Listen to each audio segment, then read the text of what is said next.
Graça e paz, pessoal, tudo bem? Guerreiro, seguinte, hoje eu queria falar com vocês um pouquinho a respeito de paternidade e a diferença entre aliança e um, um relacionamento superficial. Como assim? O último versículo do Os últimos dois versículos do Antigo Testamento, ali no livro de Malaquias, é até interessante que seja o último, né? Porque vocês já vão entender. Malaquias diz assim, ó, Malaquias 4, versículo 5 e 6. Eis que eu vos enviarei o profeta Elias, antes que venha o grande e terrível dia do Senhor. Ele converterá o coração dos pais aos filhos, e o coração dos filhos a seus pais, para que eu não venha e fira a terra com maldição. Olha só. Esse espírito do profeta Elias estava em João Batista, a gente já sabe disso, né? E, e ali ele iniciou esse processo de restauração do coração dos pais aos filhos, mas principalmente do coração do pai aos filhos, certo? Quando Cristo morre, a antiga aliança é alterada por uma nova aliança, uma melhor aliança, né? O livro de Hebreus fala sobre isso. E ali se dá início a uma revelação de que nós somos filhos, nós não somos servos mais. Ou seja, os gentios agora entraram dentro dessa aliança também, né? Que antes era somente feita com o povo de Israel. O que acontece, gente? Quando a gente fala em aliança, a gente fala em basicamente 3 pontos. E aqui eu estou falando de aliança com Deus e de uma aliança de casamento, tá? Com o seu cônjuge, que na verdade é praticamente a mesma coisa, né? Toda paternidade, ela começa no casamento. Ou deveria, pelo menos, ser assim. Porque o que acontece? Quando você inicia a paternidade, que aqui a Malaquias está falando em converter o coração dos pais aos filhos. Então ele está falando de paternidade, certo? Quando você inicia um relacionamento familiar, né, que vai se iniciar tudo bem no namoro, né, ali você está conhecendo o cônjuge e tal, aí você casa e depois você tem os seus filhos, essa é a maneira correta de ser feita a aliança, certo? Porque a aliança familiar, ela começa como? Quando você casa com alguém, primeiro ponto, é que essa aliança, ela é determinada e ela é feita até a morte, até que a morte o separe. Então, a única maneira de você quebrar essa aliança é pela morte, tá? Segundo ponto da aliança, quando você entra numa aliança, você não está entrando nesse relacionamento simplesmente pelo que você vai tirar dele. Você entra no relacionamento, né, pelo motivo de o que você vai levar para outra pessoa. O que você vai entregar nesse relacionamento, tá? E o terceiro ponto é você está se submetendo a uma influência dessa outra pessoa. OK? Então, isso é uma aliança, tá? Quando você entra num relacionamento que não tem aliança, é tudo ao contrário. Ela não é até a morte, até que a morte separe, né? Ela é feita quando você entra em algo, um relacionamento que não é aliança, você entra para que você tente sugar o máximo daquilo, ou seja, eu vou entrar nisso para quê? O que eu vou ganhar com isso? OK? E o terceiro ponto é, eu não vou deixar ser influenciado pela outra pessoa, certo? Quando, por exemplo, existe o que a gente chama aqui nos Estados Unidos de one night stand, né? Uma pessoa sai, encontra um homem sai aí vai para um bar, encontra com uma mulher e tem um relacionamento com ela no primeiro dia. Digamos que essa mulher fique grávida e nasça um filho disso. Cadê a aliança? Né? Não houve aliança, essas pessoas não se conheceram, não houve um relacionamento, né? O que houve foi um relacionamento súbito, momentâneo, né? Feito na empolgação, e disso nasceu uma criança. E é daí que nasce, e é assim que nascem os bastardos, geralmente, certo? Essa criança provavelmente cresça sem pai. É difícil o pai que assuma um relacionamento assim. Pode ser que aconteça, mas muitas vezes não acontece. E é o que a gente vê hoje na nossa sociedade muito forte no Brasil e aqui nos Estados Unidos também. São crianças, né, nascidas dentro de uma família quebrada. Sem pai, né, com a mãe fazendo ali todo o trabalho. Quando isso acontece, essa criança, ela, além de ela não entender o que é paternidade e crescer confusa, ela também tem a tendência de replicar isso para a próxima geração dela. Então olha o tamanho desse problema aí, tá? Por que eu estou falando sobre isso? Eu acho que vocês já devem ter ouvido histórias. Eu tenho casos na minha família, né? E não vou mencionar aqui quem é, mas aonde você vê histórias que quebram o teu coração, né?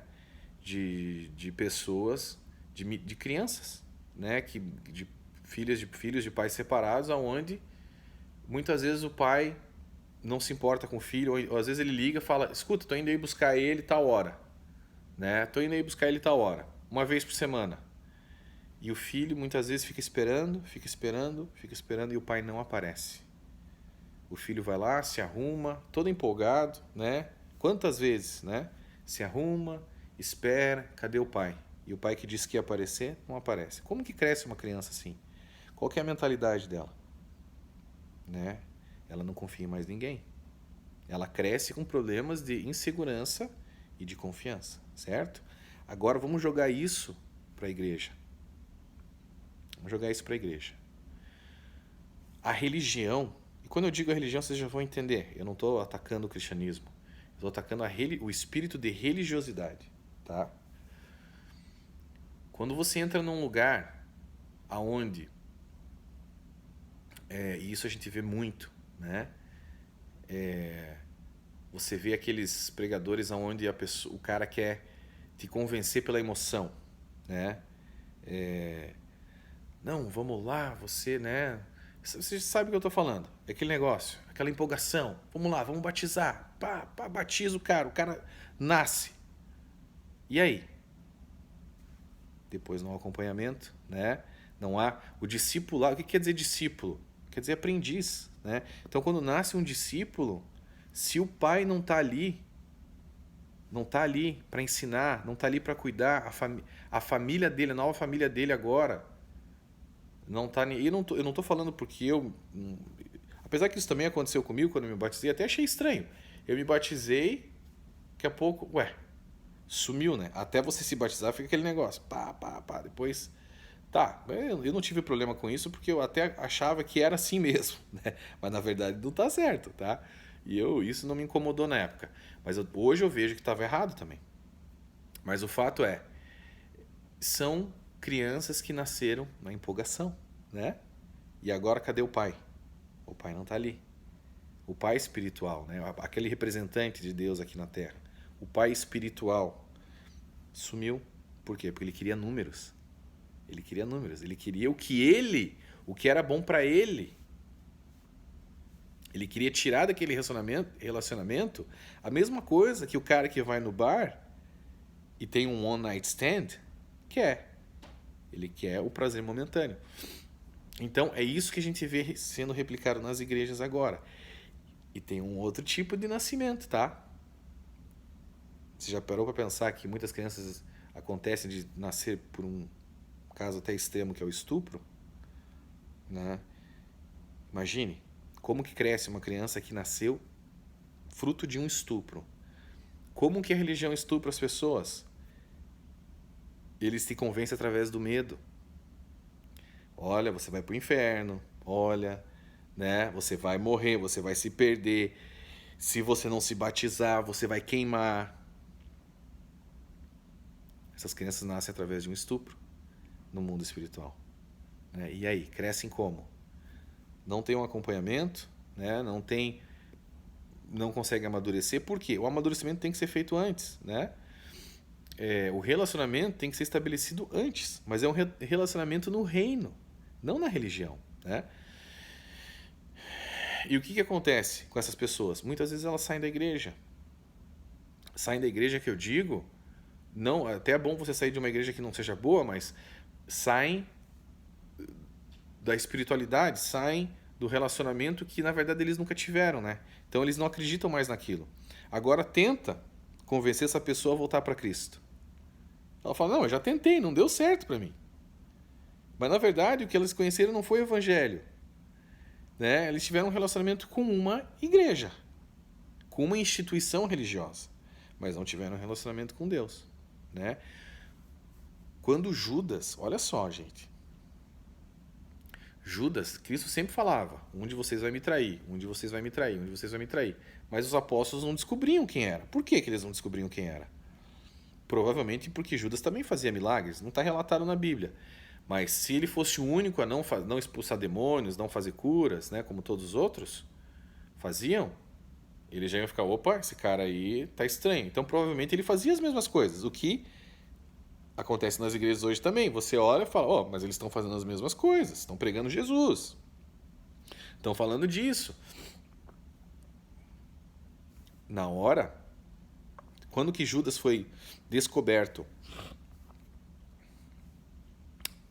Na Páscoa, quando Jesus sentou na mesa para quebrar o pão e tomar o vinho e aí sim estabelecer a aliança dele, né? Esse é meu corpo, né? Esse é meu sangue, bebei, né? Ali estava sendo estabelecida a aliança dele com os discípulos. Quando Judas viu que ele teria que fazer uma aliança, porque ele estava ali só para receber a parte dele, tá? Né? O que era interesse para ele. Quando ele viu que ele teria que entrar numa aliança e aí sim ficar até a morte com Cristo, e se entregar a vida dele mesmo para, né, por Cristo, ele falou: opa, deixa eu cair fora daqui. Então, na hora que ele propôs a aliança, apareceu o traidor. Ok? E como que Judas traiu, hein? Como que Judas traiu Cristo, né? O símbolo, com um beijo. Por quê? Porque o beijo, ele significa o prazer sem aliança. Ele queria beijar Cristo, mas ele não queria ter aliança. Ele queria ter o prazer sem aliança, né? Então, agora, gente, o que a gente está vendo hoje em dia, olha só, esses versos de Malaquias aconteceram, sim, né? O espírito do profeta Elias ali em João Batista, mas isso está retornando à terra agora, porque o reino está sendo pregado de novo. O evangelho do reino está sendo pregado novamente e está convertendo novamente o coração dos pais aos filhos, ok? Não só dos pais aqui, físicos, mas do pai aos filhos. Porque agora as pessoas estão entendendo que eles não são servos mais, eles são filhos. E é uma diferença gigantesca entre você ser servo e você ser filho, tá? E a gente pode entrar e falar sobre isso porque uma outra vez, porque é muito, né? Dá aí um vídeo de 1 hora pelo menos, falar a diferença entre servos e filhos, que é o reino, né? O reino é filho, você é filho, né?